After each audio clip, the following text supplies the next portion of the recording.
युवा change makers के रूप में एक अभिनव पहल करने की शुरुआत करने वाले पूर्व केंद्रीय मंत्री श्री अनुराग सिंह ठाकुर जी का मैं यहाँ पे अभी बुलाऊं। उसके पहले मैं बैकएंड टीम से निवेदन करूंगा कि एक जो वीडियो है वो चलाने का कष्ट करें। Thank you. युवा चेंज मेकर्स, अपना यूथ सबसे मजबूत। हर बदलाव की शुरुआत होती है हमारे युवाओं से। हमारी आने वाली पीढ़ी ही सच्चे अर्थों में भारत भाग्य विधाता है। माननीय लोकसभा सांसद श्री अनुराग सिंह ठाकुर के नेतृत्व में शुरू हो रही है एक अनोखी पहल, जिसका उद्देश्य है युवाओं के हाथ में भविष्य की बागडोर सौंपना। ये युवा चेंज मेकर्स समाज को देंगे एक नई दिशा और नया आयाम।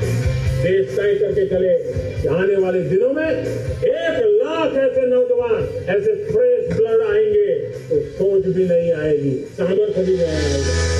यशस्वी प्रधानमंत्री श्री नरेंद्र मोदी जी द्वारा दिए गए 1 लाख युवाओं को भारतीय राजनीति से जोड़ने के लक्ष्य पर चलते हुए देवभूमि हिमाचल के युवाओं हेतु लीडरशिप फेलोशिप प्रोग्राम 2047 तक हम सबको मिलकर अपने भारत को विकसित राष्ट्र बनाना है, राह पर लेकर जाना है। आपको सर्वश्रेष्ठ योगदान देना है एक विकसित भारत बनाने के लिए। युवा चेंज मेकर्स इसी कार्यक्रम से आज के युवा कल के लीडर्स बनकर हर क्षेत्र में क्रांति ला सकते हैं। इस प्रोग्राम से चुने गए युवा चेंज मेकर्स को मिलेगी 1 साल की लीडरशिप फेलोशिप, जिसके बाद वो 100 युवाओं का यूथ सर्कल बनाकर अपने क्षेत्र से जुड़े सामाजिक कार्यों में अपनी अहम भूमिका निभाएंगे।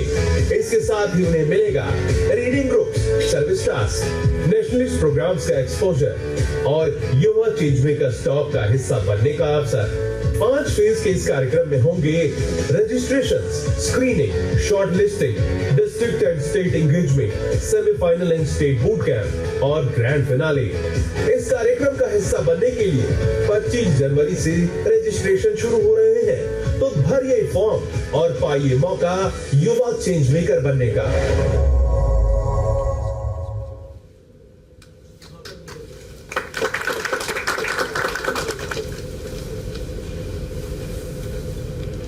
मैं आदरणीय श्री अनुराग सिंह ठाकुर जी को आमंत्रित करता हूं कि आए और एक विस्तृत प्रेजेंटेशन के माध्यम से युवा चेंज मेकर्स के विजन को सबके सामने रखें। धन्यवाद।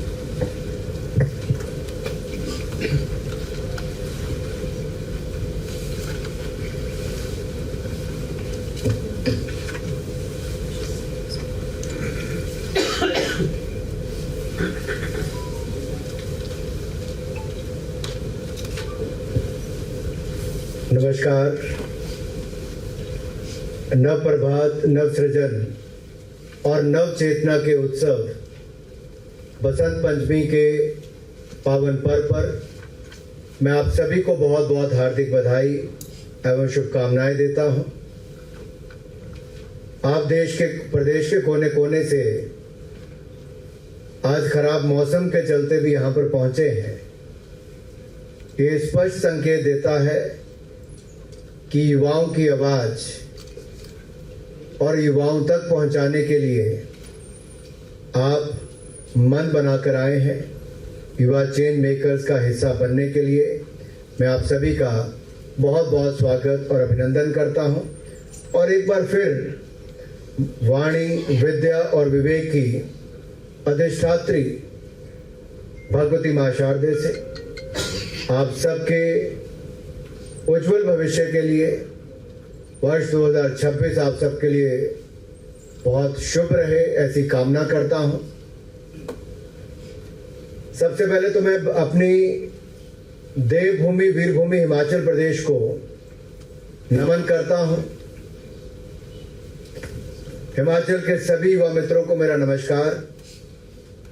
बहुत बड़े बड़े नाम यहां पर इस सभागार हॉल में है, जिनका पत्रकारिता के क्षेत्र में किसी का 4 दशक का, किसी का 3 दशक का बहुत बड़ा अनुभव भी है। और कई ऐसे इन्फ्लुएंसर्स हैं जिन्होंने अपनी एक नई पहचान बनाई है। So as Himachalis, the respect and affection we receive in India and abroad, this is something what we have earned, ये हमने कमाई है। हिमाचल का अर्थ है पराक्रम, हिमाचल का अर्थ है अध्यात्म, हिमाचल त्याग भी है और हिमाचल तपस्या भी है। हिमाचल का मतलब है देश के लिए कुछ भी कर देना। And let us ask ourselves one simple question: what are we doing? What have we done? And what we can do for our nation and for our state? मुझे पता है कि हिमाचल के युवा ऊर्जावान भी है, प्रतिभावान भी है, और मेरा सभी युवाओं से एक ही सवाल है कि क्या आप में दम है आगे बढ़ने का? मुझे तो पता है आप में दम है, क्षमता है, और कहीं ना कहीं जिस तरह से नेताजी सुभाष चंद्र बोस ने कहा था, तुम मुझे खून दो मैं तुम्हें आजादी दूंगा, मैं तो युवाओं से सिर्फ इतना ही कहूंगा, आप अपनी ऊर्जा और प्रतिभा का एक कतरा मुझे दीजिए। बी द युवा change maker of Himachal Pradesh. You are the youth not merely as a launch pad, you are the driving force to make India a विकसित भारत, और हिंदुस्तान विकसित भारत विकसित हिमाचल के बिना नहीं बन सकता। The dream of विकसित Bharat remains incomplete without a विकसित Himachal. So let us therefore dream collectively and deliver unitedly for a विकसित हिमाचल। मैं आपको कुछ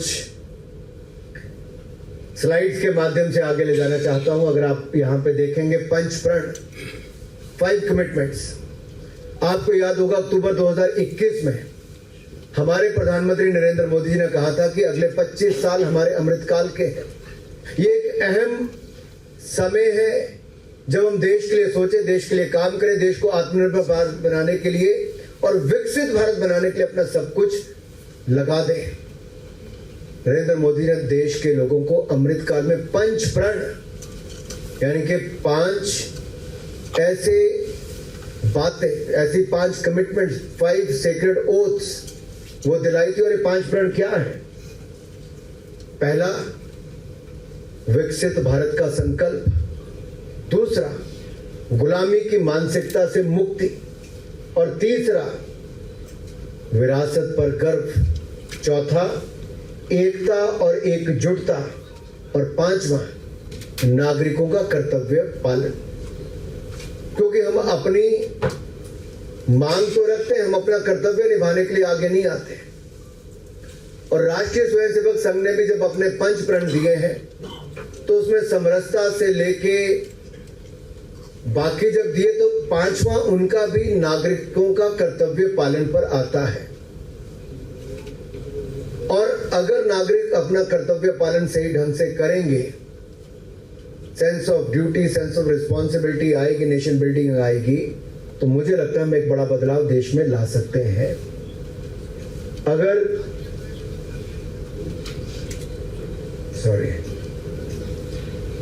next slide.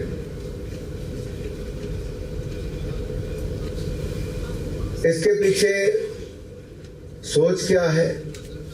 The idea of Yuva Change Maker is inspired by a vision, as I said, from the Prime Minister Modi, when he said we want to have 100,000, which means 1 lakh youth, talented and energetic youth into the politics. अगर आप अगला देखें तो objective इसके पीछे क्या है? Youth engagement करना, हजारों युवाओं को लीडरशिप प्लेटफॉर्म पर लाना, लीडरशिप डेवलपमेंट करना, उनको प्रोजेक्ट ऐसे देना जो सेवा के साथ जुड़े हों, नेतृत्व क्षमता बढ़ाने के लिए जुड़े हों, मेंटरशिप उनकी करना या उनके माध्यम से जो बाकी 100 युवा हैं उनको वो नेतृत्व दें। कम्युनिटी इम्पैक्ट की जब हम यहाँ पे बात करते हैं तो उनको माइक्रो प्रोजेक्ट्स देना। इसके बारे में आगे और डिटेल में बताऊंगा कैसे माइक्रो प्रोजेक्ट हम उनको देंगे। टैलेंट पाइपलाइन की जब हम बात करते हैं तो गुड गवर्नेंस की और सोशल इम्पैक्ट लाने वाले ऐसे कौन से होंगे, उसके ऊपर हमें बहुत कुछ सोचना है। यहाँ पे प्रोग्राम के 5 पिलर्स कौन से हैं? अगर हम पूरे प्रोग्राम के 5 स्तंभ हैं, जैसे मैंने पहले 5 रिजॉल्व्स की बात की, पंच प्रण की बात की, आज मैं प्रोग्राम के 5 पिलर्स की बात कर रहा हूं और ये 5 स्तंभ है मास पार्टिसिपेशन इन आउटरीच, इसका मतलब समाज के सभी वर्गों के युवाओं की भागीदारी यहां सुनिश्चित करना। अगला है रिगरस सिलेक्शन प्रोसेस, इसके लिए आपको सीट बेल्ट अपनी और बांधनी पड़ेगी क्योंकि सिलेक्शन प्रोसेस बहुत रिगरस, बहुत सख्त होने वाला है। तीसरा कम्युनिटी सर्विस और प्रोजेक्ट्स की जब मैं बात करता हूं तो इंटेलेक्चुअल यूथ को हमें यहां पर लाना है, इंक्यूबेशन उनकी लीडरशिप के लिए हमें क्रिएट करना है। और चौथा जो आइडियोलॉजी के बिना कुछ नहीं, हम सब एक आइडियोलॉजी के साथ बंधे हुए हैं। अगर वो आइडियोलॉजिकली डिफरेंस उनका होगा तो शायद वो काम नहीं कर पाएंगे। तो आइडियोलॉजिकल एंड इंटेलेक्चुअल ग्रूमिंग पर हम बहुत बल इस पे देने वाले हैं। What should be your ideology?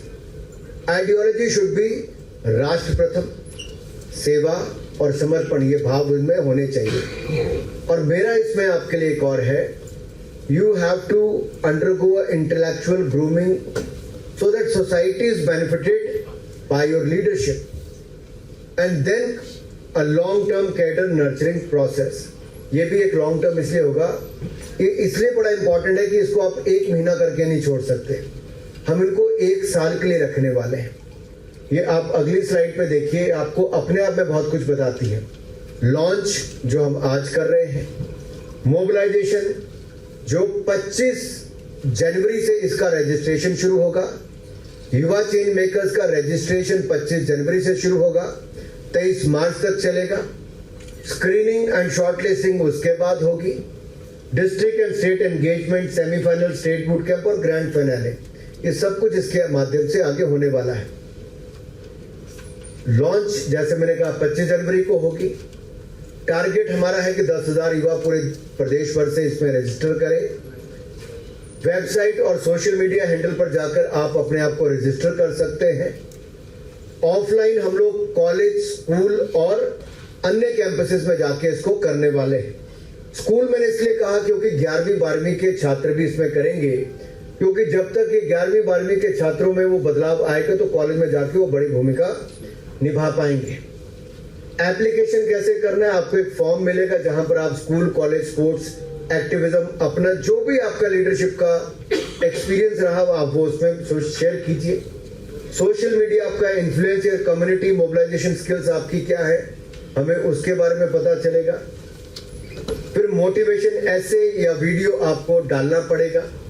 Maximum 2 minute में आपको बताना है कि आप हिमाचल में क्या बदलाव लाना चाहते हो, किस क्षेत्र में लाना चाहते हो और क्या ऐसा बदलाव जो आप लाना चाहते हो उसके बारे में आपकी कल्पना क्या है। तो आपके अपने विचार क्या है वो आपको उसमें बताने पड़ेंगे। Online aptitude and leadership test, ये बड़ा क्रिटिकल थिंकिंग में प्रॉब्लम सॉल्विंग है और इसमें पब्लिक स्पीकिंग का भी हम बात करते हैं, क्योंकि एक लीडर के लिए सबसे अधिक इम्पैक्ट वाली बात यह होती है कि वो कैसे जनता को अपनी बातों से प्रभावित कर सके। अगर उसकी बातों में दम ही नहीं है तो कैसे प्रभावित करेगा, कैसे उनको करेगा। स्टेप 2 पे हमें जाना पड़ेगा वापस, ऑनलाइन एप्टीट्यूड और लीडरशिप के लिए। ये मैं बार बार इसके लिए कहता हूं कि पब्लिक स्पीकिंग जो है इसमें बहुत इंपॉर्टेंट है और जनता को आप जो बड़े बदलाव लाने वाले उससे प्रेरित करेंगे आपको अपनी बात रखने का लेख के माध्यम से। जैसे हम सारे वरिष्ठ एडिटर्स का यहाँ पर लेख पढ़ते हैं तो हमें बहुत कुछ जमीन से जुड़ी बातों का पता चलता है और बदलाव कैसे करने वो भी समझ आती है। और ये प्रोग्राम में मैं सच बताऊं, जो आपके फीडबैक था पहले की लीडरशिप डेवलप कैसे करनी, उसको लेके हमने इसको लॉन्च किया है। और रीजनल शॉर्टलिस्टिंग की बात जब आती है, जो अगला स्टेप 3 है, इसमें हम एक्सपेक्ट करते हैं कि हर जिला से लगभग 1000 से ऊपर नीचे कुछ युवा उसमें रजिस्टर करेंगे। जैसे मान लीजिए कांगड़ा जैसे जिला है, अब कांगड़ा जैसे जिले में तो हो सकता है 2000 से ज्यादा लोग रजिस्टर कर दें।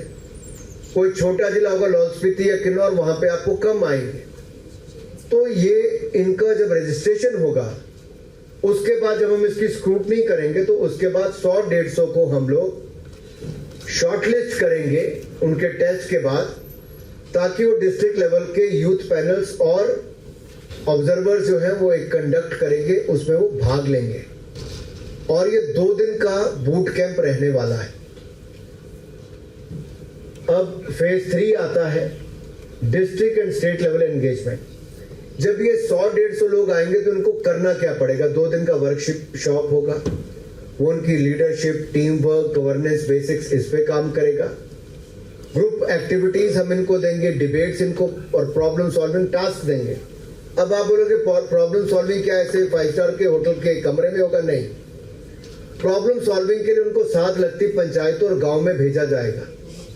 वहां उस गांव में क्या प्रॉब्लम है, उस प्रॉब्लम को सॉल्व कैसे करना है।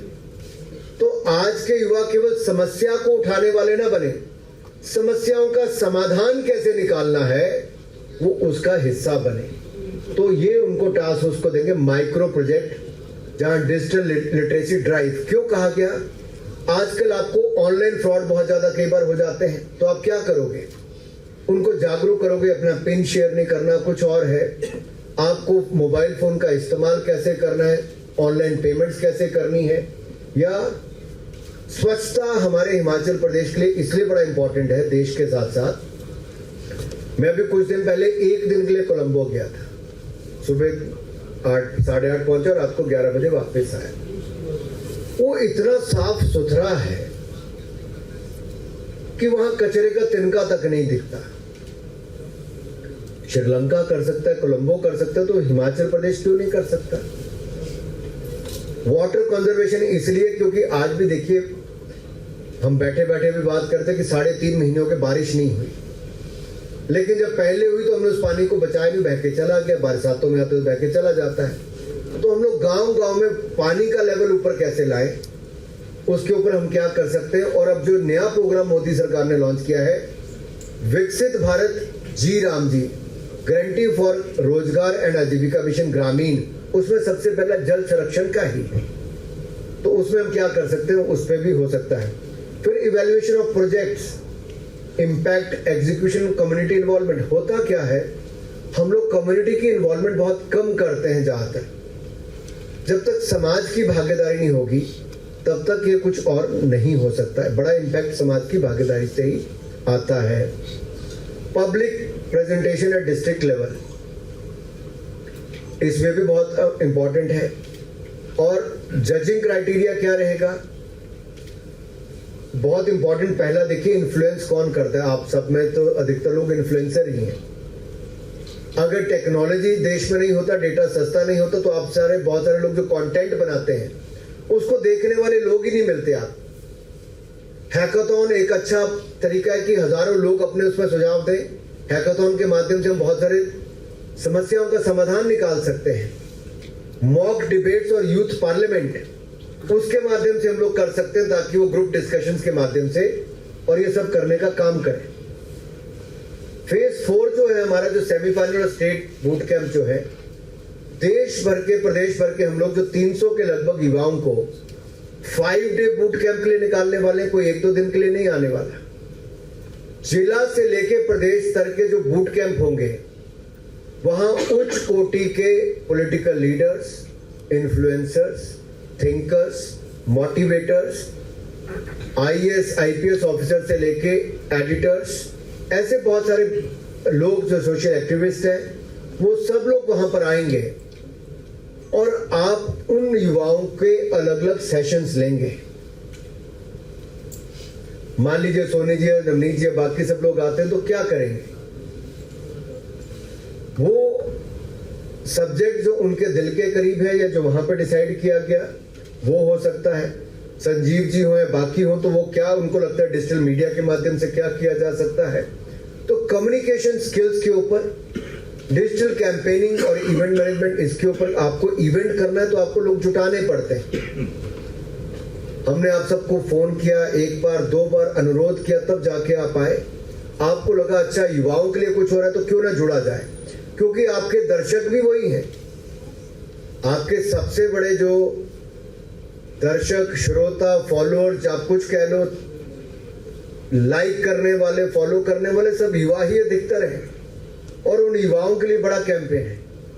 और आप में से बहुत सारे लोगों को वहां पे आके बताना पड़ेगा। आप में से बहुत सारे पोर्टल्स आज ऐसे जो हिमाचल के इतिहास के बारे में बताते हैं, जो हमने आज तक कभी सुना ही नहीं था। ऐसे ऐसे गांव के बारे में बताते जो आज तक देखे ही नहीं थे। मान लीजिए विद्यार्थी परिषद है, युवा मोर्चा है, इनकी विचारधारा से लेके आज इनके कामकाज तक क्या करते हैं, कैसे जोड़ते हैं, वो यहाँ पे सोचा जा सकता है। जो प्रॉब्लम सॉल्विंग की हमने बात कही, टूरिज्म को हम बढ़ाने की बात करते हैं, लेकिन बढ़ेगा कैसे? हम हिमाचल के गांव दिखाने की बात करते हैं, लेकिन गांव में लाएंगे कैसे? गांव में रोजगार देने की बात करते हैं, तो होम स्टे को सुधारेंगे कैसे? होम स्टे में 5 ऐसी कौन सी चीजें जो सबसे बड़ी इंपॉर्टेंट है, जो होनी ही चाहिए?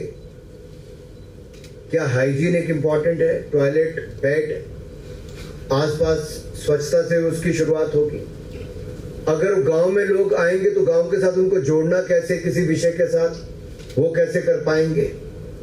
फिर देश भर में हम देखते हैं कि जैसे नेशनल यूथ डे है, प्रधानमंत्री मोदी जी युवाओं को संबोधित करते हैं, लेकिन एक प्रोग्राम उससे पहले देश भर में चलता है कि मॉक पार्लियामेंट, यूथ डिबेट्स होती है, युवाओं को देश भर से चुना जाता है। अभी 65 युवा चुनकर देश भर में आए तो जगत प्रकाश नड्डा जी, मैं, हर्ष महाजन जी, फिर सिकंदर जी, हम सब लोग हमने उनको संबोधित किया, उनसे मिले। उनके विचार बहुत अलग थे कि कैसे हिमाचल को आगे लेके जाना है, देश को आगे लेके जाना है, लेकिन वो कम युवाओं को मिल पा रहा है। अवसर यहाँ पे बहुत सारे युवाओं को मिलने वाला है और अपने प्रदेश के लिए मौका मिलने वाला है, तो उनकी सिलेक्शन जब होगी तो उनको आगे काम करने का आगे अवसर मिलेगा। अब क्या वो आएंगे तो खा पी के चले जाएंगे? नहीं, उनका दिन ही योगा से, स्पोर्ट्स और फिजिकल ट्रेनिंग से शुरू होगा।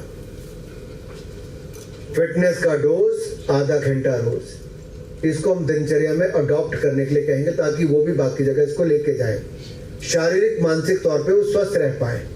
आइडियोलॉजिकल सेशन, क्योंकि इंडियन पॉलिटिकल हिस्ट्री, अब आप युवा जिस विचार से जुड़ने वाला है उसके बारे में पता भी है कि नहीं है, कि केवल ट्रांसफर पोस्टिंग के लिए जुड़ने वाला है या अपने रोजगार स्वरोजगार के लिए जुड़ने वाला है।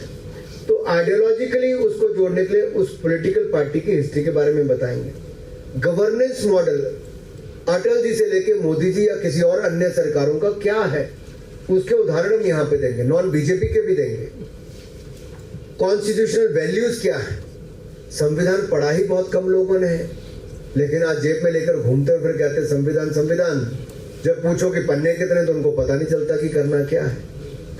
तो मुझे ये लगता है कि संविधान ने नागरिक को केवल अधिकार नहीं दिए, अधिकार के साथ साथ उसको कर्तव्य पालन के भी, कर्तव्य बोध भी करवाने की आवश्यकता है। तो कर्तव्य पालन के लिए भी हम यहाँ पर स्किल वर्कशॉप्स करेंगे। ये जो मैंने पहले कहा उसको लेके जाएंगे। फील्ड विजिट होगी, गांव की, अस्पतालों की, लोकल गवर्नमेंट के ऑफिस की। अब एक आदमी सरकारी दफ्तर जाता है, उसको बार बार लोग चक्कर कटवाते हैं। हम एक लोकल सिस्टम क्या क्रिएट करवा सकते हैं कि दूसरी तीसरी बार आया, उसका एक पक्का जवाब मिल जाए, काम होगा कि नहीं होगा, अगली बार वो चक्कर ही ना लगाए। क्या ऐसा किया जा सकता है? क्या कोई ऐसा टूल क्रिएट किया जा सकता है ताकि उसका रजिस्ट्रेशन ऑनलाइन हो और फिर वो अपने व्हाट्सएप पे पूछे, फोन कॉल पे या ऑनलाइन ही उसको चेक कर सके? तो ऐसे अगर सुझाव युवाओं के माध्यम से आते हैं। अब कृषि के क्षेत्र में कैसा है, हमारी सैकड़ों एकड़ जमीन हिमाचल प्रदेश में खाली पड़ी है, बंजर होनी होगी। अगली पीढ़ी कृषि नहीं कर रही, बागवानी नहीं कर रही और बंदर की मार अलग से पड़ रही है। तो एग्रीकल्चर में कौन सी ऐसी चीजें लाई जाए जिसके कारण आय भी बने, स्वरोजगार भी हो और स्वस्थ भी लोग उससे रहेंगे। आजकल जो हम एक प्रोग्राम चलाते हैं, सांसद मोबाइल स्वास्थ्य सेवा, 10 लाख लोगों का उपचार, दवाइयां और टेस्ट, यानी कि यहाँ के उनके लिपिड प्रोफाइल टेस्ट तक भी हमने बिल्कुल मुफ्त में किए। अगर हमने वो किए तो उसमें लोगों को फायदा मिला, लेकिन देखने में ये आया कि अधिकतर लोग लाइफस्टाइल रिलेटेड प्रॉब्लम से ग्रस्त हैं। डायबिटिक, मोटापा, शुगर, ये जो हम सब कह रहे हैं, हार्ट डिसीज, ये सारी हमारी लाइफस्टाइल से जुड़ी हुई समस्याएं हैं। तो इन समस्याओं का समाधान कैसे हो, उस पर आप अपनी बता सकते हैं। पर्यावरण को बचाना है, कहते बहुत हैं, लेकिन पर्यावरण को बचाएंगे कैसे? जो क्लाइमेट चेंज का हम इम्पैक्ट देख रहे हैं, कि अभी क्लाइमेट चेंज का जो हम इम्पैक्ट देख रहे हैं, ये कैसे है? नॉर्थ पोल में देखिए, वहां क्या आर्टिक की क्या हालत है, बर्फ पिघल के नया ट्रांसपोर्टेशन का रूट, सी रूट वहां पे बन रहे हैं। लोग वहां पे क्रिटिकल मिनरल ढूंढने चल पड़े, वहां पर नई संभावनाएं खोजने चल पड़े। सी रूट छोटा पड़े, ट्रेडिंग रूट कम पड़े तो सस्ता पड़ेगा तो उसकी ओर चल पड़े, लेकिन ये नहीं देख रहे कि उसके कारण जलवायु परिवर्तन के कारण कितना बड़ा इंपैक्ट करोड़ों करोड़ों लोगों के जीवन पे पड़ने वाला है। एग्रीकल्चर का लाइफ साइकिल ही बदल गया, उसकी डिबेट ही कहीं नहीं। कार्बन क्रेडिट की जब हम बात करते हैं, कार्बन कैपिटलाइजेशन की जो कैप्चरिंग की बात करते हैं, तो क्या हिमाचल उस दिशा में आगे बढ़ के क्या पैसा भी कमा सकता है, साथ ही साथ रोजगार स्वरोजगार के अवसर दे सकता है। हमारे यहाँ जंगल जलते हैं, हर गर्मियों में बड़ी बड़ी खबरें अखबारों से लेके आपके सोशल मीडिया पे आती है कि हजारों पक्षी मर गए, पशु मर गए, करेंगे क्या। लेकिन जंगलों में आग लगने की जब नौबत आती, उससे 6 महीने पहले कैंपेन कोई शुरू नहीं करता कि पाइन नीडल्स को पकड़ के उसके प्रोडक्ट बनाएं, जंगलों को साफ करें। उन पंचायतों में हम जागरूकता करें तो क्या किया जा सकता है। मुझे लगता है वो सारी चीजें यहाँ पे आ सकती हैं। तो इसकी इवेल्युएशन जो होगी वो पीयर वोटिंग से होगी, मेंटर स्कोरिंग से होगी और इम्पैक्ट ऑफ ग्रुप प्रोजेक्ट उससे होगा। और अंत में जो गाला इवेंट होगा वो पब्लिक इवेंट होगा, वहां हम जनता को भी बुलाएंगे, ऐसे बंद कमरे में नहीं करेंगे और उसको टेलीवाइज करेंगे सब चैनल्स पे जितनों पे हो सकता है।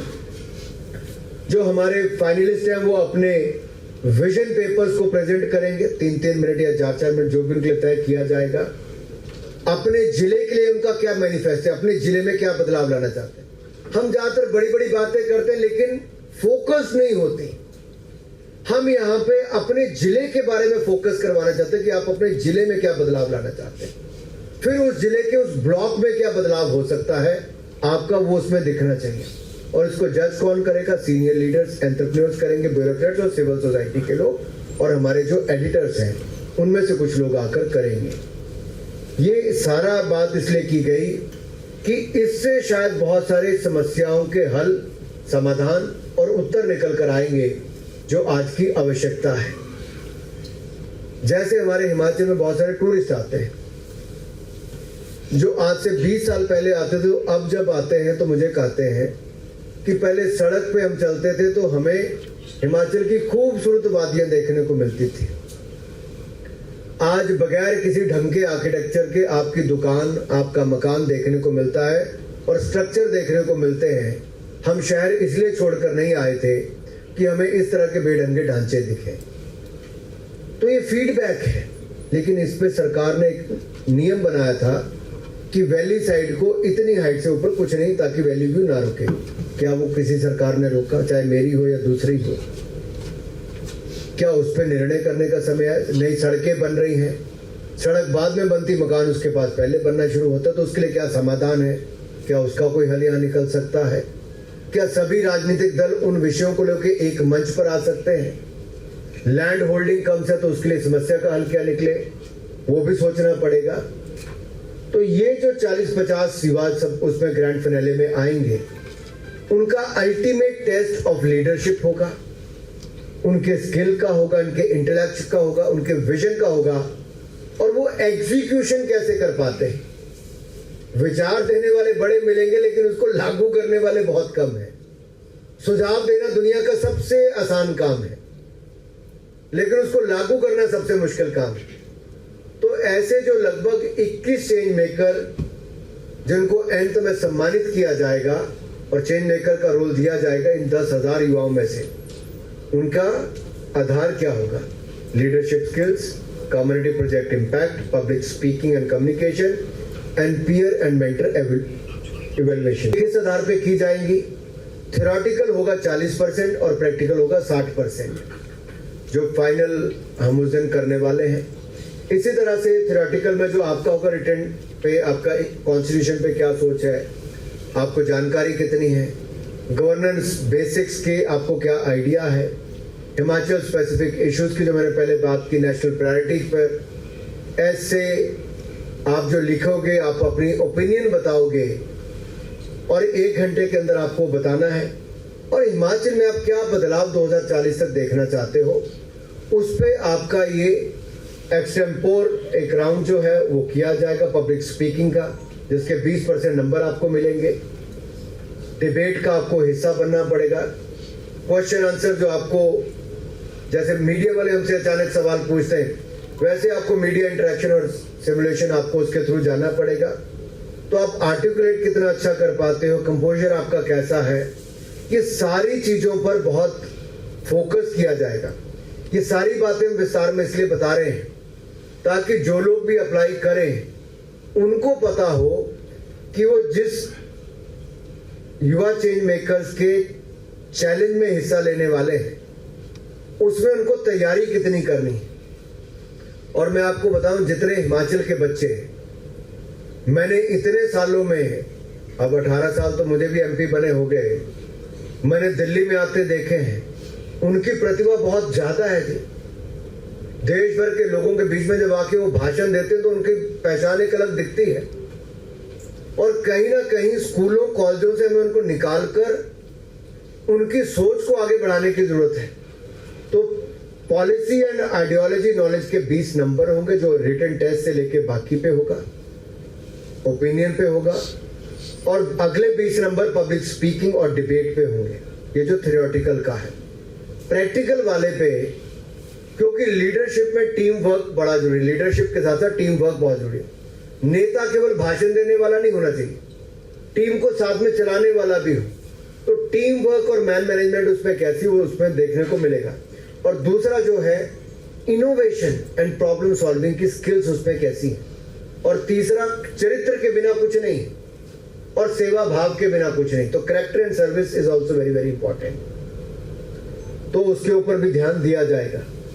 लीडरशिप एंड टीम वर्क उस पर आ गया, जहां पे उसको 24 घंटे गांव में रहने के लिए मिलेंगे, समस्या का हल करने के लिए। टीम बिल्डिंग टास्क दिया जाएगा कि कैसे वो अपनी टीम बनाता है और कैसे उस ड्राइव को लोकल वॉलंटियर्स के माध्यम से चलाता है। अगला है 20 नंबर, जो 20% वो इनोवेशन प्रॉब्लम सॉल्विंग के है, चाहे आप हैकाथॉन के थ्रू हम करेंगे, रियल चैलेंज उसके बीच में देंगे। अनएम्प्लॉयमेंट एक बहुत बड़ा विषय है। एप्पल फार्मर्स के क्राइसिस अगर हैं तो उसको क्या बेहतर करना चाहिए ताकि कंपटीशन के बीच में सरवाइव कर सके, वैल्यू एडिशन कैसे करें, टूरिज्म के क्या क्या और नए तरीके हो सकते हैं, एक्शनेबल 10 पॉइंट और सोल्यूशन वो कैसे देते हैं, उसके ऊपर हमें ध्यान देना है। स्टार्टअप पिच को जब हम देखते हैं तो स्टार्टअप पिच में हर कैंडिडेट अगर ये कर सकता है कि एजुकेशन, स्पोर्ट्स, गवर्नेंस,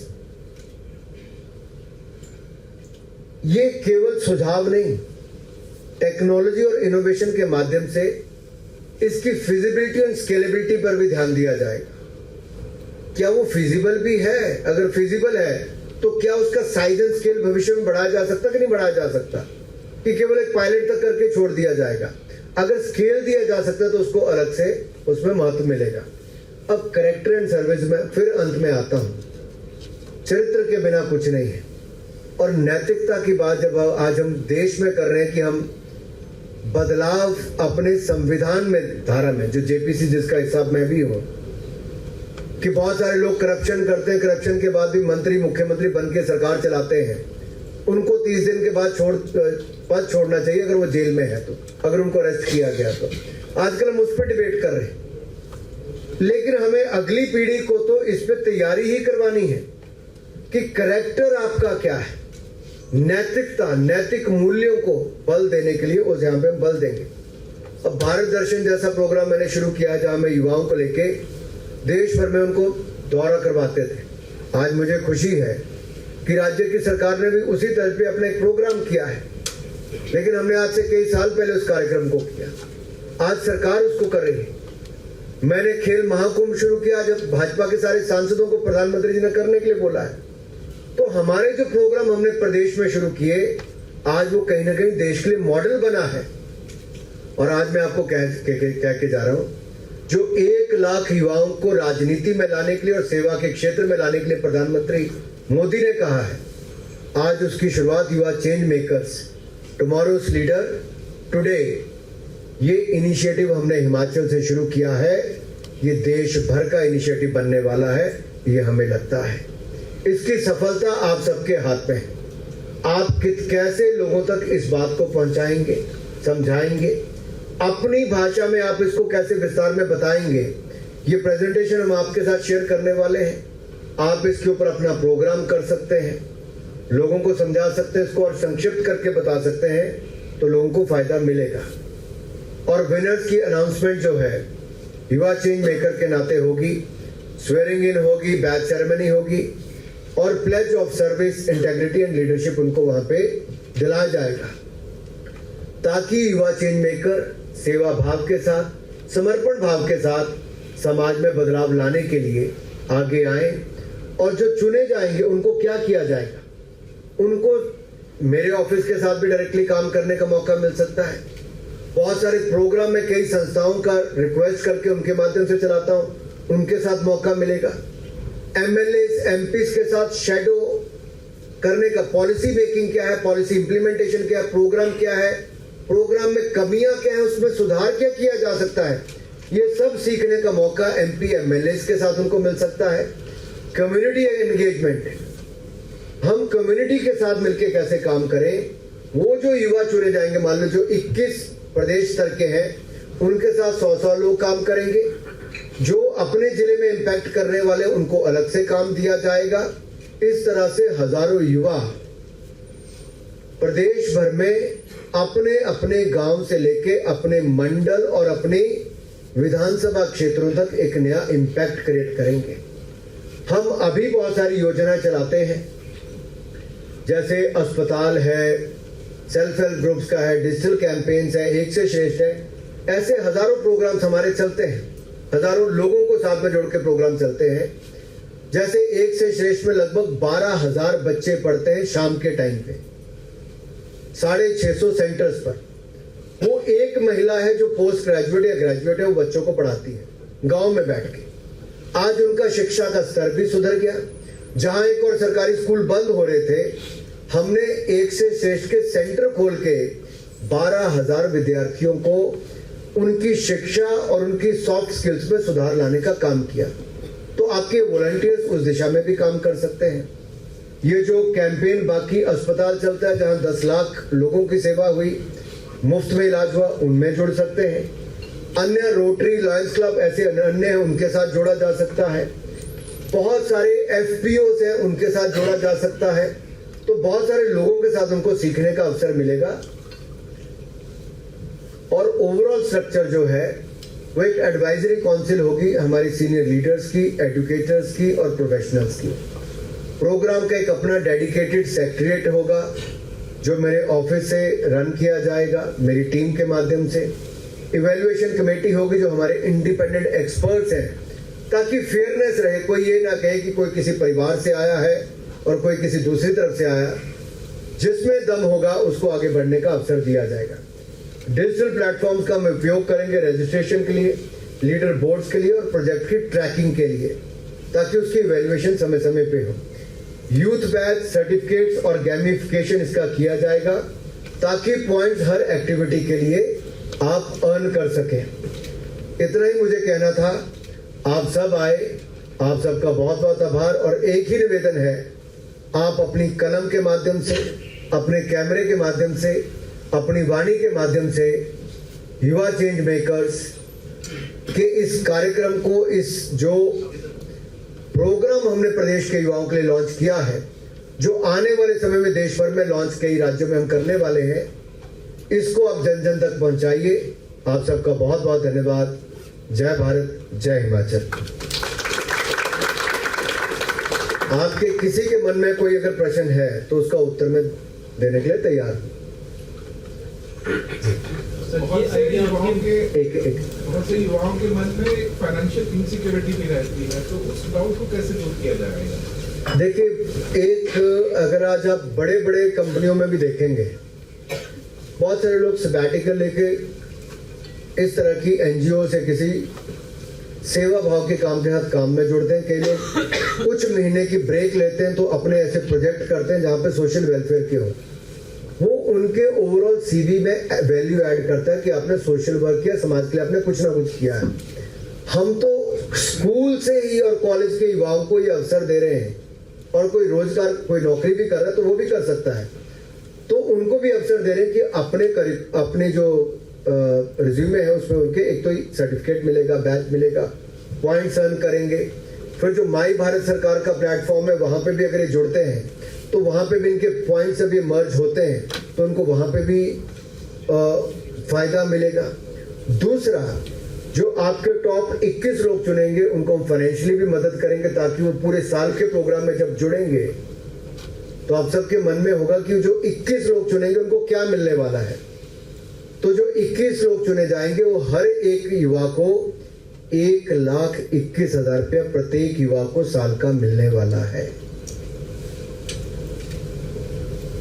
तो फाइनेंशियली मदद भी होगी, एक्सपीरियंस भी होगा, और जो उनके नीचे 100 युवाओं की टीम जुड़ी है, या जो हम पहले वाले चरणों में से जिन बच्चों को आगे नहीं आ पाएंगे लेकिन इनमें क्षमता नजर आती है, उनको जब उनकी विधानसभा के, उनके गांव या उनके क्षेत्र में काम देंगे, उनके काम को भी जब हमने कहा कि हम उनको ऑनलाइन मॉनिटरिंग करेंगे, उनको पॉइंट्स देंगे, तो उनकी इवैल्यूएशन भी हर 6 महीने में होगी कि क्या उनको भी साल के बाद ऐसे प्रोग्राम में उन 21 के मुकाबले भविष्य में कहीं खड़ा किया जा सकता है, तो उनको भी अवसर मिलेगा। सर, क्या स्टेट गवर्नमेंट का सपोर्ट मिलेगा इस प्रोग्राम में? हम इसको सरकार के किसी प्लेटफॉर्म पे लेके अभी नहीं जा रहे हैं, लेकिन सरकार अगर कहेगी कि ये जो चुने हुए युवा हैं इनको हमारे किसी प्रोग्राम के साथ जोड़िए, किसी विधायक के साथ जोड़िए, हम खुशी खुशी जोड़ना चाहेंगे, क्योंकि हमारे युवाओं को अवसर मिलेगा। हो सकता है उस युवा की विचारधारा मेरे से मेल ना खाती हो, कार्यक्रम से मेल ना खाती हो, कहीं और मेल खाती हो, तो हम उनको भी उनकी स्किल्स सुधार करके, कैपेसिटी बिल्ड करके उनको उस विचारधारा के साथ जोड़ने का काम भी करेंगे। क्योंकि प्रधानमंत्री जी ने जब कहा तब ये नहीं कहा कि इसी विचार के साथ जुड़ो, कर्तव्य पालन के लिए सेवा भाव के साथ विकसित भारत बनाने के लिए जुड़ो, तो विकसित भारत का रास्ता विकसित हिमाचल से निकलेगा, तो उसके लिए हर क्षेत्र के साथ जोड़ने का काम करेंगे। आपका टारगेट ग्रुप जो है वो जेन ज़ी और जेन अल्फा, तो सिर्फ इस विचार के पीछे प्रेरणा कैसे मिली? जेन ज़ी और जेन अल्फा की जब हम बात करते हैं तो कुछ लोग ऐसे हैं देश में जो उनको भटकाने, भ्रमित और भयभीत करने का काम करते हैं। हम उनको प्रेरित करने का काम करते हैं, प्लेटफॉर्म देने का काम करते हैं और उनकी कैपेसिटी बिल्डिंग करने का काम करते हैं। वो उदाहरण देते हैं नेपाल, अरब स्प्रिंग का, बांग्लादेश का। हम उदाहरण देते हैं कि कैसे भारतीय जनता पार्टी ने 45 साल के युवा को राष्ट्रीय अध्यक्ष बनाया है, कैसे चाय बेचने से लेकर राज्य के मुख्यमंत्री से देश के प्रधानमंत्री बनने का काम किया है। तो ये अंतर है दो लोगों की सोच में। वो केवल संविधान को लहराने का काम करते हैं, हम संविधान में लिखी बातों को उनके लिए जो उनके हक हैं वो दिलाने का और उनको जो कर्तव्य बोध करवाने का हम इसका काम करते हैं। तो इसलिए जेन ज़ी और जेन अल्फा को हमने इसलिए टारगेट करते हैं क्योंकि जो अगले 2 दशक है, 20 साल से ज्यादा का समय है, इसी में हमें हिमाचल को विकसित हिमाचल बनाना है। अगर उसको आप सही दिशा नहीं दिखाओगे तो भटक जाएंगे। कोई नशे से ग्रस्त होगा, कोई बेरोजगारी की मार में होगा, कोई वैसे मानसिक संतुलन खो चुका होगा, कोई मेंटल स्ट्रेस में होगा। अगर हम उनको सही दिशा में चैनलाइज नहीं करेंगे तो कहीं ना कहीं उनका जो पोटेंशियल है और उनकी जो काबिलियत है उसको हम सही दिशा नहीं दे पाएंगे। और मैं अपनी नैतिक जिम्मेदारी समझता हूं कि युवा चेंज मेकर्स के माध्यम से हम उनके बीच में वो लॉ जगा पाएंगे। चयन प्रक्रिया जो होगी वो डिजिटल और पारदर्शी होगी। इसीलिए डिजिटल कहा कि ऑनलाइन करने वाले हैं, इसको मैं भी चुनने नहीं वाला। जो अलग अलग बैकग्राउंड के ऐसे प्रबुद्ध जन आएंगे जो अपना समय देने के लिए तैयार है, उनके माध्यम से इनको अलग अलग स्तर पे चुना जाएगा। और मैंने कहा इसका प्रोसेस तो देखिए कितना लंबा है। इसका जिला में भी 2 दिन का बूट कैंप है जिसमें कम से कम 8 सेशन होंगे। तो जो युवा उसमें आने वाला है, मान लो 12 जिलों में 300 युवा है तो 3600 युवा तो कम से कम 8 सेशन में कुछ तो सीख के जाएंगे, अपनी क्षमता जानकर जाएंगे, और नहीं भी पास हो पाए तो अगली बार के लिए तैयारी करके आएंगे। और जो पहले आपने कहा कि प्रेरणा कहां से मिली, प्रेरणा हमें अपने प्रधानमंत्री नरेंद्र मोदी जी से मिलती है, और प्रेरणा जमीन पे चलने से मिलती है। संजीव जी, ये जो टॉप 21 है, ये 1,21,000 पे रुकेंगे, कहीं और भी टॉप होंगे पॉलिटिकली? थोड़ा माइक से थोड़ा जोर से बोलो। ये जो आपके टॉप 21 होंगे, ये 1,21,000 पे रुक जाएंगे, कहीं और भी टॉस होंगे, आई मीन इन पॉलिटिक्स या समवेयर एल्स? देखिए, जब किसी व्यक्ति की क्षमता इतनी होती है कि वो हजारों युवाओं में से प्रदेश में से 21 चुने गए, या मान लीजिए जो अंत में राज्य के स्तर पे जो 5 दिन के बूट कैंप में 50 से 60 आए, वो लगभग 19-21 का ही फर्क होगा, ज्यादा फर्क नहीं होगा। और जो जिला स्तर पे भी 200-300 लोग फिल्टर करके आएंगे, उनका भी आपस में बहुत ज्यादा अंतर नहीं होगा, कोई 15-21 होगा, कोई 17-21, कोई 19-21 होगा। लेकिन जब वो बूट कैंप में आएंगे तो उनको आइडिया लगेगा कि सोच क्या है, और जो बुद्धिजीवी लोग आके अपना सेशन वहां पे लेंगे, तो आप कल्पना कीजिए उनका कितने वर्षों के अनुभव को साझा करने वाले, ना केवल उन 21 के लिए बल्कि जो नीचे वाले उनको भी कैपेसिटी बिल्डिंग का एक प्रोग्राम है। और जो 21 काम स्वयं करेंगे और 100 को साथ में काम करवाएंगे, तो केवल 21 अगली जॉब के लिए रेडी नहीं होंगे, जो उनके साथ 100 होंगे, उनमें से भी बहुत सारों का आंकलन जो हम यहां पे करने वाले हैं, तो उनका भी पॉइंट्स उनको बहुत ज्यादा मिलेंगे। मान लीजिए उन 100 में से 20 ने बहुत शानदार काम किया, 20-30 ने नहीं किया, वो 20 तो ऊपर उठेंगे ना, उनका पॉइंट सिस्टम में बढ़ जाएंगे। तो क्या होगा, वो सारी उम्र तो युवा चेंज मेकर नहीं रहेंगे, लेकिन जो किसी एक सोच को लेके वो आगे बढ़े हैं, उस विषय को लेके वो अगले 20 साल जी सकते हैं समाज में बदलाव लाने के लिए। आज जिन लोगों को भारत में पद्मश्री, पद्म विभूषण मिलता है, पद्म विभूषण भी मिलता है, उन्होंने जब 20-30 साल पहले काम शुरू किया, किसी ने जल संरक्षण का, किसी ने पौधा लगाने का, किसी ने जागरूकता करने का, उन्होंने कब सोचा था पद्म अवार्ड जीतेंगे? वो तो एक बदलाव लाने के लिए अपना जीवन जी दिया उन लोगों ने। आज उनको पद्म अवार्ड मिलता है, किसी की सिफारिश की जरूरत नहीं है। हमारे हिमाचल में जिन लोगों को पद्म अवार्ड मिला, किसी ने सोचा था कि मैं खेती बाड़ी करूंगा, बिलासपुर में सेब उगाऊंगा, पर शर्मा जी को पद्म अवार्ड मिलेगा।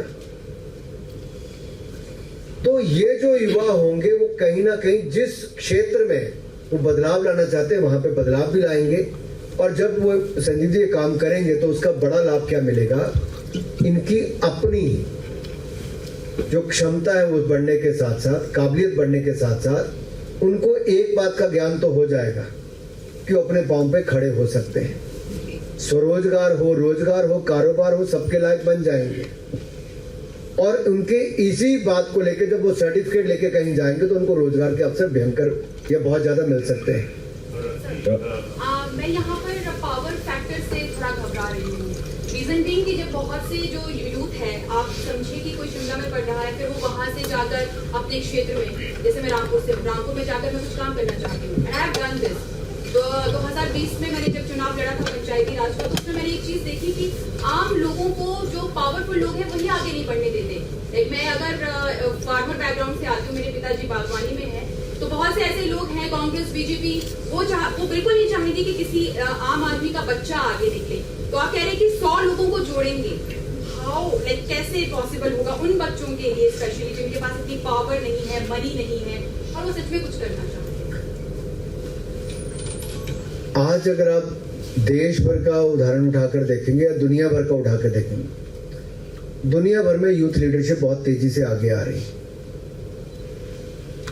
आपको क्या लगता है कि उनके सामने चुनौतियां नहीं होंगी? होंगी, बहुत ज्यादा होंगी, और उसमें पावर की ज्यादा मुझे दिखती है, ऐसा लगता है। आप देखिए, जब आप नीचे इम्पैक्ट जब जमीन पे क्रिएट करते हैं, आपको कोई रोक नहीं पाता। इसलिए मैंने कहा कि जब आप केवल ये नहीं कि आपके पास आइडिया है, उस आइडिया के आसपास आप वॉलंटियर कैसे खड़े करेंगे, टीम वर्क वो कैसे करेंगे। लीडरशिप स्किल्स, आपकी कम्युनिकेशन स्किल्स, आप अपनी बात से उनको प्रभावित कैसे करेंगे। फिर एग्जीक्यूशन की बात आई, उन वॉलंटियर्स को जमीन पे धरातल पे लागू कैसे करेंगे। आप अकेले काम कर रहे थे जमीन पे, आपका वॉलंटियर नेटवर्क खड़ा नहीं हो पाया। अगर आपका वॉलंटियर नेटवर्क अगर आप अगले 5 साल में खड़ा करते हो तो आप उसका बदलाव देखना कितना बड़ा आता है। आपकी बात रखने वाले 10, 20, 50 लोग नीचे खड़े हो जाएंगे। आपको स्वयं अपनी बात तो रखनी, आपका काम, और आपके लोग, आपके वॉलंटियर आपकी बात करेंगे। केवल आपकी काम की नहीं, उन वॉलंटियर्स की पहचान भी नीचे बहुत बनेगी। हम लोग जो राजनीति में काम करते हैं तो ये थोड़ी कि अनुराग ठाकुर के नाम पे वोट मिल रहा है। हमारा कार्यकर्ता जो पोलिंग बूथ पे रोज एक एक व्यक्ति को अपनी विचार, अपनी सेवा भाव या अपनी पार्टी की आइडियोलॉजी के साथ जोड़ने का काम करता है, उसका इम्पैक्ट आता है।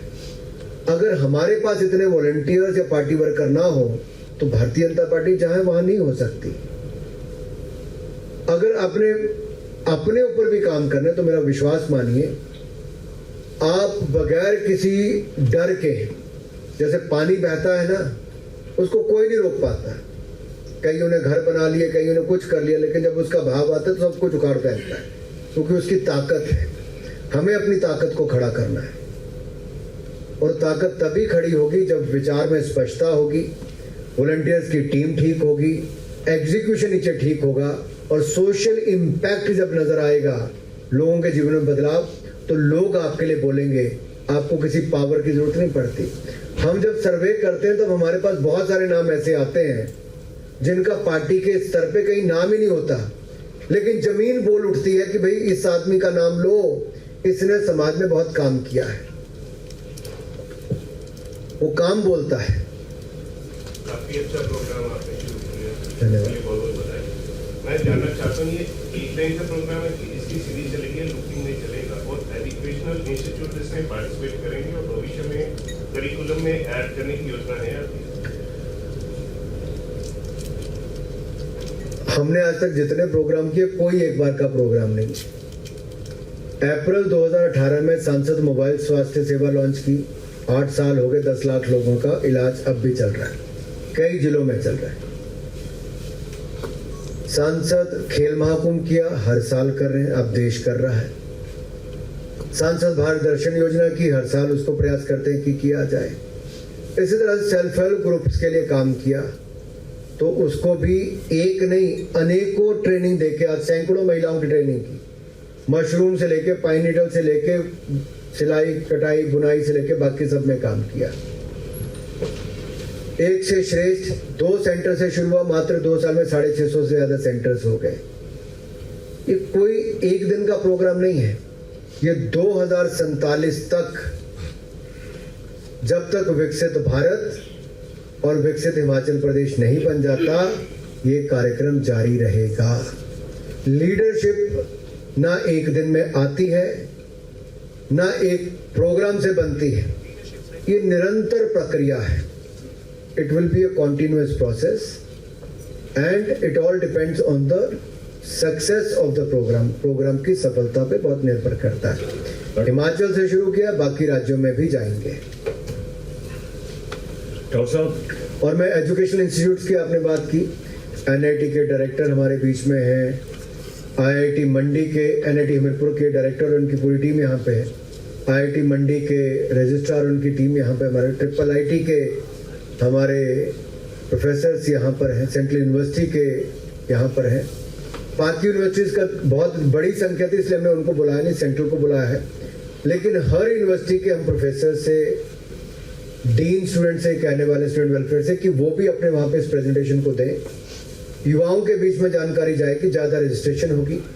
युवा मोर्चा और विद्यार्थी परिषद के लोगों से हम कहेंगे, बाकी एनजीओ से हम कहेंगे कि जमीन पे ऑफलाइन कैंपेन चला के कॉलेजेस में रजिस्ट्रेशन प्रक्रिया को किया जाए, ताकि 10,000 तो मिनिमम हम इसमें रजिस्ट्रेशन करें। और साहब, मेरा एक सवाल रहेगा आपके साथ, ये जितनी भी चीजें हैं इसके लिए तो पहले आपको बधाई, क्योंकि जिस यूथ की आप जेनजी और जेन अल्फा की बात कर रहे हैं आप, तो यहाँ पर अगर हिमाचल के संदर्भ में बात की जाए तो इसका आगाज आपने हिमाचल से किया है, और हिमाचल की जमीन पर ही रोजगार से जुड़े मुद्दों पर इतनी सड़ांध फैली हुई है, चाहे वो आपकी पुरानी बीजेपी की सरकार थी या मौजूदा कांग्रेस सरकार है। तो एक नयापन जो है वो सियासत से लीक से हट कर है। उसकी भी एक वजह है कि जब मैं आपकी स्क्रिप्ट देख रहा था, इसको स्लाइड्स पे देख रहा था, तो हमारा यूथ सबसे मजबूत, पहले था हमारा बूथ सबसे मजबूत, तो एक बदलाव तो आ रहा है। तो आप इसको हिमाचल के संदर्भ में किस तरह से देख रहे हैं? देखिए, राजनीति में ठीक है हमारा बूथ सबसे मजबूत, हमारा यूथ सबसे मजबूत, तो देश के लिए है, राजनीति के लिए तो है ही। हिमाचल में इसलिए फर्क है कि क्योंकि इस प्लेटफॉर्म पे हम राजनीति नहीं कर रहे, राजनेता पैदा करने का प्रयास कर रहे हैं, नेता पैदा करने का। और नेता केवल राजनीति के लिए नहीं, सेवा क्षेत्र के लिए भी, अलग अलग क्षेत्रों के लिए भी। बहुत अच्छी शुरुआत है, लेकिन मैं उसी मुद्दे पे आऊंगा दोबारा कि रोजगार से जुड़ा हुआ मुद्दा है। यहाँ पर राजनेताओं की जमात तो एक स्टैब्लिश हो जाएगी। अगर हिमाचल की बात करूँ तो 68 देश में नए चेहरे आ सकते हैं और बीजेपी ऐसे प्रयोग करती रहती है। लेकिन आपकी बीजेपी की ही बात करें तो लगातार एक तरह से कहें कि जो कांग्रेस का गुट है वो, एक जो दूसरा है वो, उनका जो हमला है वो लीक से हटकर नहीं है। आपने एक नई शुरुआत कर दी, उसमें यह था कि जो सड़ांध है उसमें एक नई ब्यार आज बसंत पंचमी के दिन आपने सामने ला दी, एक नए रंगों की उम्मीद आपने जगा दी। तो क्या आपको लगता नहीं कि जो हिमाचल में सियासत हो रही है वो लकीर पीट रहे हैं ये दोनों, कि एक दूसरे पे हमला बोलेंगे, सोशल इश्यूज पे कोई बात नहीं है? बधाई दूंगा कि आपने कम से कम सोशल इश्यूज पे तो आए आप। देखिए, बाकी राजनीतिक दलों को या राजनेताओं को क्या करना, उसके लिए मैं तो इतना सीनियर नहीं हूँ कि मैं बाकियों को कहूँ, लेकिन हिमाचल के युवाओं में क्षमता बहुत है, उनको प्लेटफॉर्म देना चाहिए। सरकारें नहीं दे पाई, राजनीतिक दल नहीं दे पाए, तो कम से कम मैं तो दूं, क्योंकि मुझे भी मौका मिला था राजनीति में जल्दी आने का, युवा मोर्चा का अध्यक्ष बनने का, लेकिन हर किसी को नहीं मिल पाता। और शायद हर कोई राजनीति में आना भी ना चाहे, लेकिन सेवा करना चाहता है, बदलाव लाना चाहता है, चेंज मेकर बनना चाहता है, इम्पैक्ट क्रिएट करना चाहता है। तो वो करने के लिए उसको क्या, वो करने के लिए उसके पास ये है। और इन्हीं में से नेता भी निकल जाएंगे राजनीति के लिए भी, इन्हीं में से नेता निकल जाएंगे सेवा के क्षेत्र के लिए भी, इन्हीं से बीच में से नेता निकल जाएंगे जो विकसित भारत की सोच को आगे बढ़ाकर अपने साथ वॉलंटियर्स की एक बड़ी फौज खड़ा कर सकते हैं। वो अपने आप में एक बहुत बड़ी ताकत होंगे, वो अपने आप में एक बहुत बड़े इन्फ्लुएंसर होंगे, वो अपने आप में एक बहुत बड़े इम्पैक्ट मेकर होंगे, वो अपने आप में एक बहुत बड़े चेंज मेकर होंगे। और आज आपको शायद इसकी गहराई और गंभीरता कुछ को कम लगे, लेकिन जब अगले साल हम इसी समय पे मिलेंगे, तब जब मैं आपके सामने उनके इम्पैक्ट की बात करूंगा, चेंज लाने की बात करूंगा, और केवल चेंज मेकर नहीं, जो चेन उन्होंने बना ली होगी उसका एक बहुत बड़ा इम्पैक्ट धरातल पर आपको दिखेगा। धन्यवाद सर। एक तो आपको बहुत बहुत बधाई कि आपने ये कार्यक्रम शुरू किया है। जैसे कि अभी स्लाइड से हमें पता चला, जो आपने अभी प्रेजेंटेशन दी, कि हम एक फुल फ्लेजेड लोग तैयार करने की बात करें। उनकी ट्रेनिंग जो है वो पॉलिसी आधारित भी रहेगी, और जो हम लोग देखते हैं मास मोबिलाइजेशन और लोगों को इकट्ठा करना जो एक लीडर्स के लिए होना चाहिए, वो दोनों चीज़ें हम देखते हैं कि इस प्रोग्राम के माध्यम से उनको मिलेगी। मेरे दो प्रश्न सर, जैसे आपने अभी पॉलिसी केंद्रित बात की कि एग्रीकल्चरल प्रॉब्लम्स है या फिर इन्वायरमेंटल प्रॉब्लम्स है या फिर कार्बन क्रेडिट की आपने बात की। एक बात तो वो होगी कि जो 21 लोग इससे निकलेंगे उनकी जो फेलोशिप होगी वो क्या किसी जनप्रतिनिधियों के साथ होगी या फिर वो किसी पॉलिसी बेस्ड कुछ एनजीओज है या फिर उस आधार पर होगी? प्रश्न एक ये है। और दूसरा ये है कि उनको किस प्रकार की सर्टिफिकेशन मिलेगी, क्योंकि फेलोशिप्स के बाद हम देखते हैं कि या तो सर्टिफिकेट मिलता है या फिर कोई डिप्लोमा कुछ उस प्रकार का मिलता है, तो वो किससे मिलेंगे? पैसे भी मिलेंगे और इसके साथ साथ अवसर मिलेगा इंटर्नशिप फेलोशिप करने का, नेताओं के साथ भी, एनजीओज के साथ भी, डिपेंडिंग जो हमने स्कोर इस पे किया है। मान लीजिए किसी को संविधान, कानून, पॉलिसी मेकिंग पे बहुत रुचि है, ज्ञान है, तो उसको कहीं ना कहीं पॉलिटिशियन या ब्यूरोक्रेट के साथ जोड़ने का ही फायदा है, जो सरकार या संसद या विधानसभा सदस्यों के साथ जुड़ सके। दूसरे जिनका सोशल क्षेत्र में, सेवा के क्षेत्र में काम करने की ज्यादा नंबर आते हैं, तो शायद उनका सोच और झुकाव उस तरफ है, तो उनको उस दिशा में जोड़ा जाएगा। इसीलिए जो मैंने कहा कि मेरा ऑफिस उनके साथ इंटरेक्ट करेगा, जो 21 लोग सीधे हैं, और उनके नीचे जो 100 लोग अलग अलग प्रोग्राम्स के लिए जुड़ेंगे, तो आपके अलग अलग वर्टिकल्स चलेंगे जिनको ये लोग लीड करने वाले हैं। लेकिन सेंट्रलाइज मेरा ऑफिस इसको करेगा ताकि इस प्रोग्राम की सफलता बनी रहे, सुनिश्चित करने के लिए। जी जिस प्रकार से आपने ये सारा ही प्रोग्राम हमारे इस वक्त रखा है, एक प्रश्न दिमाग में आता है कि अगर मिडिल क्लास आदमी का कोई यंग जनरेशन का हमारे साथ जुड़ती है और उसमें जो 21 युवा आपने रखे हैं वो वहां तक पहुंच जाता है और उसके बाद भी वो 5-6 साल काम करता है, राजनीति में आगे बढ़ता है, लेकिन ऐसा तो नहीं है कि राजनीति में डाउनफॉल नहीं आएगा। और अगर डाउनफॉल आता है उस लड़के का और उसकी उम्र तब 25 से 30 साल है, तब क्या करेगा वो? डाउनफॉल अब नहीं आता। नहीं, डाउनफॉल तो अब भी आएगा। जो राजनीति में गया कभी हारेगा। मेरा पॉइंट ये है अनुराग जी कि मिडिल क्लास का एक जो बच्चा आता है उसके लिए कहीं ना कहीं जिम्मेदारी तो बड़ी ज्यादा होती है। नहीं, ये जिम्मेदारी को कहाँ रोक रहा है? ये तो आपको 1 साल के लिए सीखने का अवसर दे रहा है, जुड़ने का अवसर दे रहा है, नेता बनने का अवसर दे रहा है और साथ ही साथ तो पैसा कमाने का अवसर भी दे रहा है। और यहां से आगे तो उसके ऊपर निर्भर है उसको क्या चुनना है। ये तो कैपेसिटी बिल्डिंग का काम है, नेतृत्व क्षमता खड़ा करने का काम है। फिर उसके ऊपर निर्भर करता है कि अपना नेतृत्व किस क्षेत्र में देने वाला है। इस पे कोई बाइंडिंग नहीं कि उसको यहीं पे रुकना है। इसके बाद तो उसके पास कई और अवसर खड़े हो जाएंगे।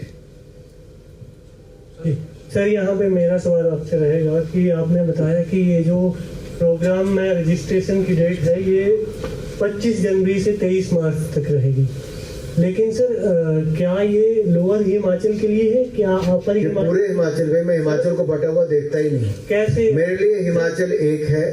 सर कैसे पॉसिबल है? क्योंकि अपर हिमाचल अभी पूरी तरह से बंद है बर्फबारी के दौरान, तो कैसे उन तक पहुंचाएंगे सर ये अपनी? आपकी आवाज से, आपके चैनल से, वहाँ पे लोकल कार्यकर्ताओं से, वहाँ के शिक्षण संस्थानों के माध्यम से। ऐसा तो है नहीं कि वहाँ पे गाड़ी आनी जानी बंद हो गई, खाना पीना बंद हो गया, सब चल रहा है। और आज तो टेक्नोलॉजी के माध्यम से कहीं पहुंच जाओ, सारी अखबारें भी पहुंचती हैं। क्यों साहब?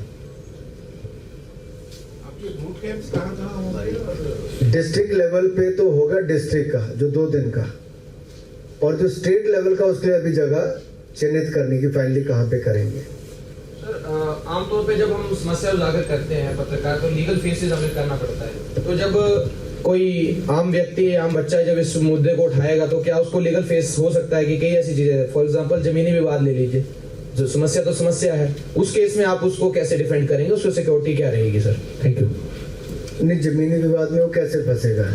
कोई भी समस्या है सर, जमीनी विवाद कोई भी, कोई उदाहरण दीजिए, मैं उत्तर देता हूँ। सर फॉर एग्जांपल अगर हम जैसे कोई इशू को रेज करते हैं, फॉर एग्जांपल किसी का रोड का ही प्रॉब्लम है, तो जो सेकंड पार्टी है उसको दिक्कत होती है तो वो कोर्ट में केस कर देता है कि पत्रकार ने बिना हमारी परमिशन के न्यूज लगा दी। तो अमूमन है कि कोई आम व्यक्ति या आम बच्चा जो वॉलंटियर होगा। मुझे नहीं पता पत्रकारों को कब से परमिशन की जरूरत पड़ गई। Sir I am not talking about permission, कि जब वर्जन की बात करते हैं समटाइम्स है कि प्रॉब्लम ऐसी है, प्रॉब्लम तो अलग अलग हो सकती है सर, प्रॉब्लम की बात कर रहा हूं मैं, तो वजन की बात होती है। देखिए, हम एक ऐसे लोकतंत्र में रहते हैं जहां लोकतंत्र का चौथा पिलर मीडिया को माना जाता है। संविधान में 3 है, चौथा हम लोग मीडिया को मानते हैं, और वो कहीं ना कहीं जन जागरण से लेके जन जागरूकता से लेके ऐसे विषयों को भी उठाते हैं जो शायद किसी को चुभते भी होंगे लेकिन समाज के हित में होते होंगे। तो आप उसकी बिल्कुल चिंता मत करिए कि जो लोग ऐसा विषय उठाएंगे, अगर कानूनी कार्रवाई कभी होती भी है उसका समाधान निकालने का हर संभव प्रयास करेंगे। सर बहुत शुभकामनाएं देना चाहूँगा भव्य कार्यक्रम के शुभारंभ के लिए। सर मेरा एक सवाल है कि जैसे जिस तरह से हिमाचल प्रदेश की राजनीति में भी कई सारे नेता रहे हैं जो कि पहले छात्र राजनीति जब थी हिमाचल में बड़े बड़े नाम निकले हैं जो एचपीयू में पढ़े हुए हैं, लेकिन अब वो छात्र राजनीति एक तरह से खत्म कर दी गई है, संगठन आधारित हो गई है और जो एक क्षमता उभरती थी वो कहीं ना कहीं खत्म हो जाती है। आज के समय एक बड़ा खूबसूरत सा सवाल बनता है कि आज का जो युवा है वो नायक है लेकिन विधायक क्यों नहीं है। तो आप ये एक तरह से बीच का पुल बनाने का काम कर रहे हैं, लेकिन जो छात्र संगठन की जो राजनीति होती है, जैसे आप भी जब युवा मोर्चा में रहे तो आपके साथ जितने लोगों ने काम किया, जो आप जैसे 100 वॉलंटियर्स की बात कर रहे हैं, उसमें से कई सारे लोग आज के समय में विधायक हैं, सांसद हैं, लेकिन जब ये पुल बन जाएगा तो ये कहीं ना कहीं उस तरह से कैसे मतलब ये काम करेगा? निश्चित तौर पर मैं तो इस हक में ही हूँ कि चुनाव होने चाहिए।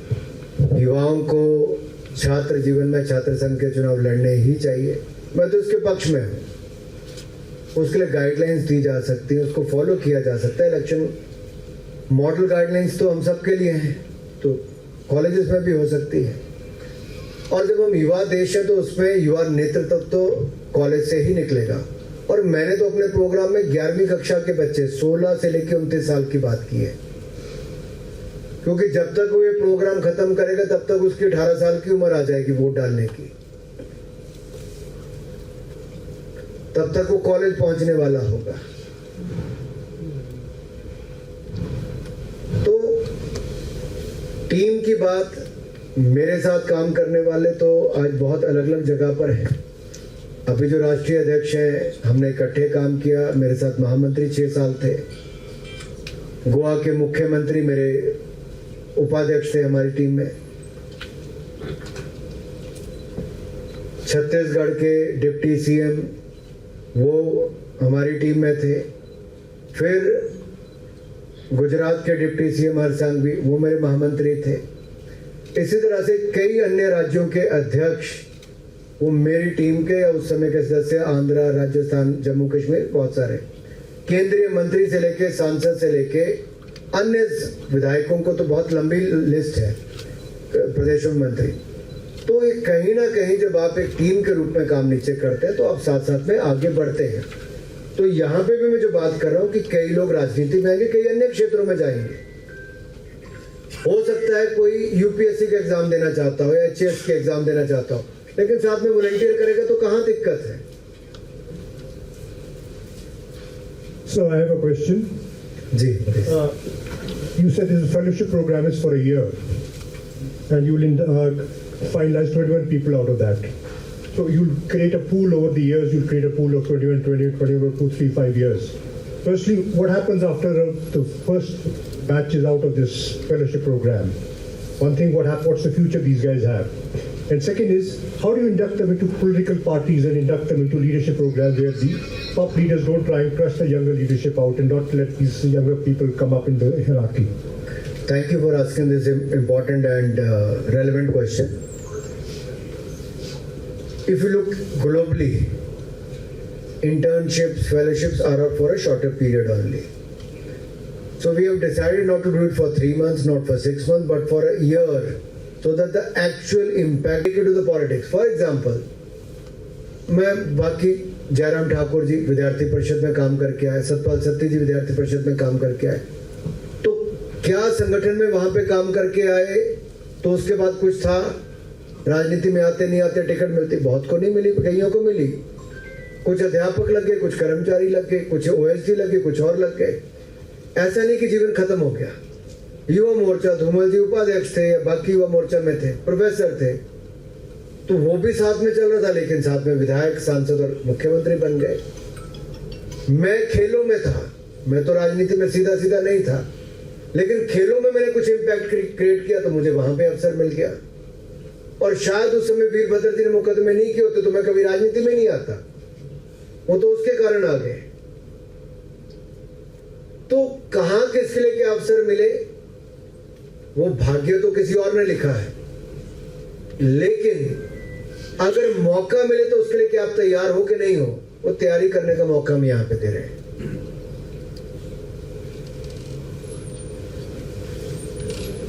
जी पांडे जी,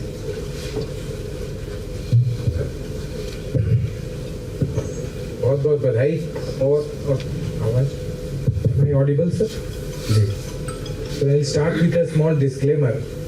इस प्रोग्राम के बारे में मैंने तो आज आपसे ही सुना और निश्चित तौर से आपने कंसीव किया है तो you must be knowing much better और मुझे उतना आइडिया नहीं है तो थोड़ा सा माफ़ करेंगे अगर मैं थोड़ा इधर उधर हो गया। मैं IIT मंडी से आया हूँ। मैं एक छोटा सा सजेशन देना चाहता हूँ विद दैट डिस्क्लेमर देता है जी जी।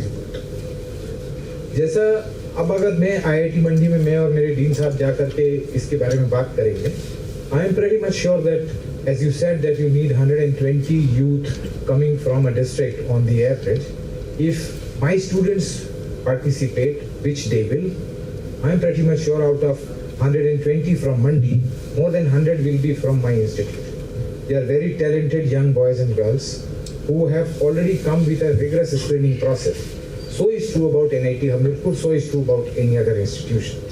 My suggestion is that please incorporate something where you normalize vis-a-vis a young boy coming from Sarkaghat or from Joginder Nagar who is not as fortunate as to have come to an IIT or NIT. उसके लिए कुछ platform equalise करने का अपने evaluation में कुछ रखें. This is just a small suggestion. And the second suggestion is that here we all have understood more or less जैसा आप बोलते हो 19-21 समझ ही गए क्या करना. But another suggestion is create small nodal points in all the districts. Give them the responsibility of spreading this across the district and talking to other educational institutions not as fortunate, and also ensure that they will be good focal points for your boot camps, etc., etc. They can serve as a micro secretariat for you in a district, and we are fortunate that we have institutions in all the 12 districts who can take up this.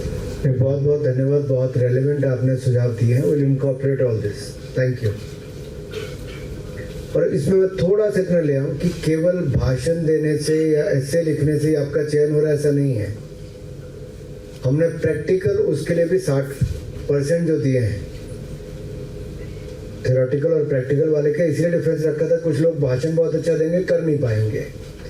कईयों ने किया होगा, NSS में किया होगा, कईयों ने माई भारत में किया होगा, कईयों ने युवा केंद्र संगठन में किया होगा, कईयों ने अपने कॉलेज के रेड रिबन प्रोग्राम्स में किया होगा. तो उनका वेटेज वहां बढ़ जाएगा. कईयों ने अपने यहाँ पे सोशल प्रोग्राम्स पे पहले किसी NGO या वैसे अपना काम शुरू किया होगा. जैसे मैम ने अभी कहा कि उन्होंने अपना लोकल वहाँ पे प्रोग्राम चलाया एग्रीकल्चरिस्ट हॉर्टिकल्चरिस्ट के बीच में जाके, लेकिन वहाँ पे वो हैंड होल्डिंग नहीं हुई, वहाँ पे प्रशंसा नहीं मिली, आगे बढ़ने का मौका नहीं मिला. लेकिन वो यहाँ पे उसको दिखाने का अवसर मिलेगा. तो will try and balance that. वो देखेंगे कि उसमें वो दिक्कत ना आए. लंच का टाइम हो गया मेरे ख्याल से. किसी का कोई सवाल तो नहीं है? सर एक्चुअली सर जैसे ये वाले जो आपने प्रोग्राम स्टार्ट किया है, आपको पता ही है जैसे आप पहले हमारे विभाग के यूथ मिनिस्टर भी रह चुके हो. तो सर सबसे बड़ी दिक्कत हमें इस प्रोग्राम में जो हम आपने बताया विकसित भारत के प्रोग्राम अभी हुआ, तो इसमें सबसे बड़ी दिक्कत जो हमें आती है सर वो डिस्ट्रिक्ट लेवल में जैसे हम बच्चे सिलेक्ट करते हैं. तो जैसे मंडी डिस्ट्रिक्ट का जो बच्चा है वो हमीरपुर में पढ़ता है, कांगड़ा का हमीरपुर में पढ़ता है. तो इसका जैसे जो बच्चों का जो क्राइटेरिया है सिलेक्शन का वो सिर्फ पर्टिकुलर डिस्ट्रिक्ट का ना हो. जैसे मंडी का बच्चा अगर हमीरपुर में पढ़ रहा है तो उस बच्चे को हम एज अ हमीरपुर का बच्चा ही सिलेक्ट करें, क्योंकि वो मंडी जाएगा वो वहाँ पे, तो वो वाली दिक्कत सर हमें बहुत ज़्यादा आती है. इस पे क्योंकि अगर आपने ध्यान से थोड़ा देखा हो पहले. जी सर. इसमें हमने कहा कि अपने जिले में क्या इम्पैक्ट क्रिएट करना चाहते हैं. जी. अपने गांव में क्या इम्पैक्ट क्रिएट करना चाहते हैं. वो ठीक है, उसकी एजुकेशन यहाँ हो रही होगी जी, बट उसको गिनेंगे हम उनके जिला के खाते में, क्योंकि उसको अल्टीमेटली अपने जिला में इम्पैक्ट वो क्रिएट करना है. बट सर जैसे वो बच्चा 5-10 साल से अगर हमीरपुर में ही अपनी पढ़ाई कर रहा है, अगर उसको लगता है हमीरपुर में या कांगड़ा में कहीं इम्पैक्ट क्रिएट करना है वहाँ पे करे. वो तो उसके ऊपर डिपेंड करता है. उसको फिर रोड मैप वहाँ का देना पड़ेगा. उस जिले में क्या इम्पैक्ट क्रिएट करना चाहता है, क्या बदलाव लाना चाहता है, क्या योजना है. जी ठीक है, थैंक यू सर. आप सब आए, आप सबका बहुत बहुत आभार. आइए लंच पे आपका स्वागत है. मेरे दाहिनी ओर सीढ़ियाँ ऊपर जाती हैं और ऊपर फ्लोर पे लंच आप सबके लिए जिसके लिए आप आमंत्रित है। धन्यवाद। Thank you.